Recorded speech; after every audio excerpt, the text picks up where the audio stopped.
మారుతున్న కాలానికి అనుగుణంగా రైతుల్లో మార్పు వస్తున్నది. అంతర పంటలు, వివిధ పంటలను సాగు చేస్తూ అద్భుతంగా రాణిస్తున్నారు. లాభదాయక పంటల సాగులో ఎన్నో జాగ్రత్తలు తీసుకోవాల్సి ఉంటుంది. మరింతగా మనం వివిధ అంతర పంటల సాగు గురించి వివరంగా తెలుసుకుందాం. రైతు ఎప్పుడూ కష్టజీవే. నిరంతరం శ్రమను నమ్ముకొని పంటల నాణ్యత, దిగుబడికి సంబంధించి కృషి చేస్తూ ఉంటాడు. ముఖ్యంగా ఆధునికత వైపు చూస్తూనే సంప్రదాయ పంటలను వదులుకోకుండా నూతన వ్యవసాయం వైపు మొగ్గు చూపుతూ ఉంటాడు. ఇప్పుడు మనం చూస్తున్న రైతు పేరు చక్రపాణి. ఔషధ పంటలను వాణిజ్య పంటల మయం చేస్తూ మిరియాలు, జాజి, జాపత్రి, కోకో, కొబ్బరి, వెదురు ఇలా అనేక రకాల పంటల సాగుని వినూత్న తరహాలో సాగు చేస్తూ జిల్లా రైతులకే కాకుండా ఉభయ రాష్ట్రాల రైతులకు ఆదర్శంగా నిలుస్తున్నారు. నా పేరు ఉప్పలపాటి చక్రపాణి. ఏలూరు జిల్లా పెదవేగి మండలం లక్ష్మీపురం గ్రామం నుంచి మాట్లాడుతున్నాను. నేను గత 13 సంవత్సరాల నుంచి ఇక్కడ న్యాచురల్ ఫార్మింగ్ చేస్తున్నాను. కొబ్బరిలో అంతర పంటలుగా నేను మిశ్రమ పంటల్లో సాగుబడి చేస్తున్నాను. అట్లాగే పామాయిల్ కూడా సాగు చేస్తున్నాను. నాకు ఈ 13 సంవత్సరాల నుంచి చేస్తున్న దాంట్లో మనకు కొబ్బరి కానివ్వండి, నేను సాగు చేసే పంటలన్నీ కూడా నాకు సాటిస్ఫాక్షన్ ఉంది. రెండోది ఏంటంటే మనం ఇక్కడ స్పైసెస్ అనేది కూడా డెవలప్ చేసామండి. మనం కొబ్బరి తోటలో అంతర పంటగా ముఖ్యంగా వక్క, మిరియం డెవలప్ చేసాము. ఇప్పుడు దీంతోపాటు అదనంగా మన పసుపు, అల్లం కూడా సాగు చేస్తున్నామండి. ఇవన్నీ కూడా సేంద్రియ పద్ధతిలోనే సాగు చేస్తున్నాం. మరి వక్క నేను వేసి 5 సంవత్సరాల నుంచి 6 సంవత్సరాల వయసులో ఉన్నాయి. ఆల్రెడీ నా దగ్గర సుమారు 2500 వక్క చెట్లు ఉన్నాయండి. లాస్ట్ ఇయర్ 700 చెట్లు కాపుకొచ్చినాయి. 700 చెట్లు కాపుకొస్తే సుమారు 2 టన్నులు ఎండుకాయ నాకు వచ్చింది. ఎండుకాయ అమ్ముకుంటే నాకు లాస్ట్ ఇయర్ రేట్ ప్రకారం సుమారు 3,80,000 వచ్చినాయి. అలాగే పెప్పర్ కూడా ముందుగా నేను 5-6 సంవత్సరాల క్రితమే కొబ్బరి చెట్లకి ఎస్టాబ్లిష్ చేశాను. ఈ 300 చెట్లకి ఎస్టాబ్లిష్ చేస్తే సుమారు 200 నుంచి 225 చెట్లు కాపు కాస్తున్నాయి.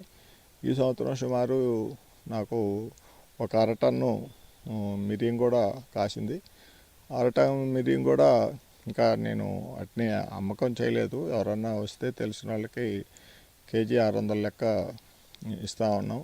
ప్రస్తుతం ఔషధ గుణాలు కలిగిన పంటల సాగుపై దృష్టి పెడుతూనే వేరే వేరే రాష్ట్రాలకు వెళ్లి అక్కడ సాగు చేసే విధానాన్ని ఎప్పటికప్పుడు గమనిస్తూ ఇక్కడి రైతులకు తెలియజేస్తూ ఉంటాడు చక్రపాణి. నేను గత 2 సంవత్సరాల నుంచి కూడా ఈ కొబ్బరి నూనెని చాలా మంది వినియోగించే వాళ్ళకి హైదరాబాద్ కానివ్వండి, లేకపోతే విజయవాడ, గుంటూరు, ఒంగోలు, ఇక్కడ ఏలూరులో మా తెలిసిన ఫ్రెండ్స్ అందరికీ ఇచ్చాను. ఇది ఆహారంలో అంటే మన వంటలో కూడా వంట నూనెగా కొబ్బరి నూనె వాడుకుంటున్న వాళ్ళు ఉన్నారు. ప్రత్యేకించి మేమే మా ఇంట్లో 2 సంవత్సరాల నుంచి ఈ కొబ్బరి నూనెతోటే వంట అంతా కూడా 90% కొబ్బరి నూనెతోటే మేము వాడుతుండడం జరుగుతుంది. అయితే రిజల్ట్ ఏంటంటే ఈ కొబ్బరి నూనె వాడినందువల్ల మా ఇంట్లో ఉన్న వాళ్ళందరికీ చాలా ప్రాబ్లమ్స్ రెక్టిఫై అవ్వటం అనేది మేము అబ్జర్వ్ చేసాము. కాబట్టి మనం ఆర్గానిక్ వాళ్ళు కానివ్వండి, న్యాచురల్ డ్రాపింగ్ వాళ్ళు కానీ ఏదైనా కానీ మన ఫామ్లో ప్రొడక్ట్ అందరికి కూడా పసుపు కూడా మేము గత 2 సంవత్సరాల నుంచి కొంతమేర పసుపు కూడా పండిస్తున్నాను. ఇక్కడ పండించిన పసుపునే నేను ట్రైబల్ ఏరియా నుంచి కూడా కొంత పసుపు తీసుకొచ్చి డెవలప్ చేశానండి. దిగుబడి తక్కువ వచ్చినా కూడా ఆ పసుపు యొక్క ఫ్లేవర్ కానివ్వండి, దాని కలర్ కానివ్వండి చాలా అద్భుతంగా ఉంది. దాని ఆయిల్ కూడా చాలా బాగుంది. ఆ పసుపు కూడా చాలా బాగా ఉంది. అది మేము పసుపుని ఉడకబెట్టకుండా ఆ పసుపుని స్లైసెస్ చేసి సోలార్ డ్రైయర్లో వాటిని ఫ్లేక్స్గా మార్చి డ్రై చేసి ఆ ఫ్లేక్సే ఇస్తున్నాము. 2 సంవత్సరాల నాడు చేసిన ఫ్లేక్స్ కూడా ఇప్పటికీ నా దగ్గర నిల్వ ఉండి వాటికి అలాంటి పురుగు పట్టం కానీ ఎట్లాంటివి లేదు. ఎప్పుడు కావాలంటే అప్పుడు మనం ఎంత కావాలంటే అంత ఫ్లేక్స్ని మనం మిక్సీలో వేసుకొని పౌడర్ చేసుకొని పసుపు కింద, అంటే పచ్చి పసుపు అంటారు దీన్ని, అందరూ కూడా చాలా బాగుందని చెప్పేసి నాకు వాడిన వాళ్ళందరూ చెబుతున్నారు.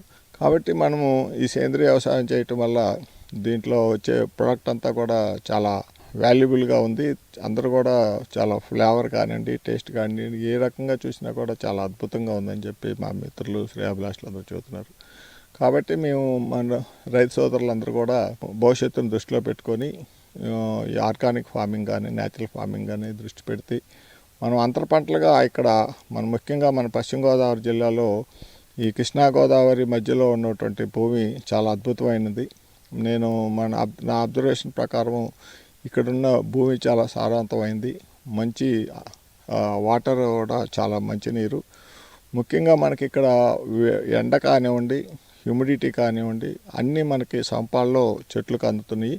కాబట్టి ఈ అంతర పంటలు వేద్దాం అనుకునే వాళ్ళు తగినంత ప్లేస్మెంటు, మొక్కకు నాటే దూరంలో తగిన జాగ్రత్తలు తీసుకుంటే కేరళలో పండించే అన్ని పంటలు ఇక్కడ ఆల్రెడీ మనకు పెప్పర్ అవుతుంది, నట్మగ్ అవుతుంది, సిన్మాన్ అవుతుంది, ఇంకా అనేక రకాలైనటువంటి స్పైసెస్ కేరళలో పండే స్పైసెస్ని మనం ఇక్కడ ఒక అట్మాస్ఫియర్ క్రియేట్ చేసాం.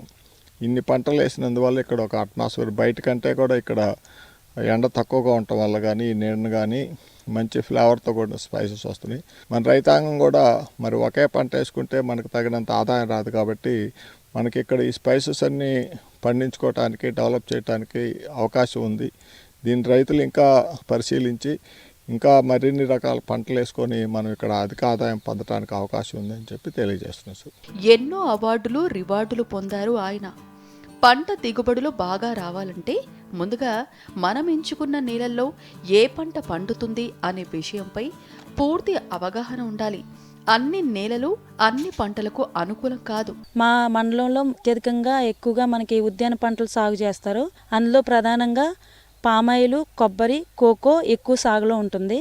అయితే ఈ పామాయిలు, కొబ్బరి ఏక పంటగా కాకుండా దాంట్లో అంతర పంటల కింద వేసుకోవడం వల్ల రైతుకు ఎంతో లాభదాయకంగా ఉంటుంది. ఈ కొబ్బరిలో మనకి అంతర పంట కింద కోకో, మిరియాలు, పసుపు, అల్లం, ఇంకా ఈ మధ్యకాలంలో జాపత్రి, దాల్చిన చెక్క లాంటివి కూడా రైతులు సాగు చేసుకోవడం జరుగుతుందండి.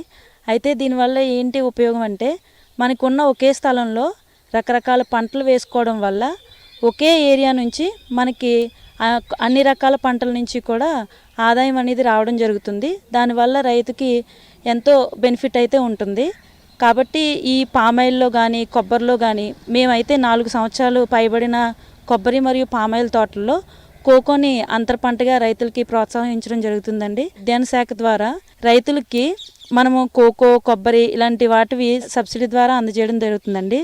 అదేవిధంగా వాళ్ళకి సూచనలు, సలహాలు కూడా మండల స్థాయిలో మేము, అదేవిధంగా ఇప్పుడు మనకు గ్రామ స్థాయిలో రైతు భరోసా కేంద్రాలు రావడం జరిగింది. వాళ్ళకి సలహాలు కావాల్సి వచ్చుంటే వెంటనే గ్రామ స్థాయిలో ఉన్న రైతు భరోసా కేంద్రంలో ఉన్న స్టాఫ్ అనే వాళ్ళు వెంటనే వెళ్ళి ఆ ఫీల్డ్ విజిట్ చేసి వాళ్ళకి కావాల్సిన సలహాలు, సూచనలు కూడా ఇవ్వడం జరుగుతుందండి. ఏ కాలంలో అసలు ఏ రకమైన ప్రాక్టీసెస్ చేసుకోవాలి, ఫెర్టిలైజర్స్ ఎంత వేసుకోవాలి, ఒకవేళ ఏదన్నా మనకి డిసీజ్ కానీ పెస్ట్ కానీ వస్తే వాటికి ఏ విధంగా స్ప్రే చేయాలి, ఈ అన్ని విషయాల్లో కూడా మా డిపార్ట్మెంట్ అనేది రైతులకి సలహాలు, సూచనలు కూడా ఇవ్వడం జరుగుతుందండి.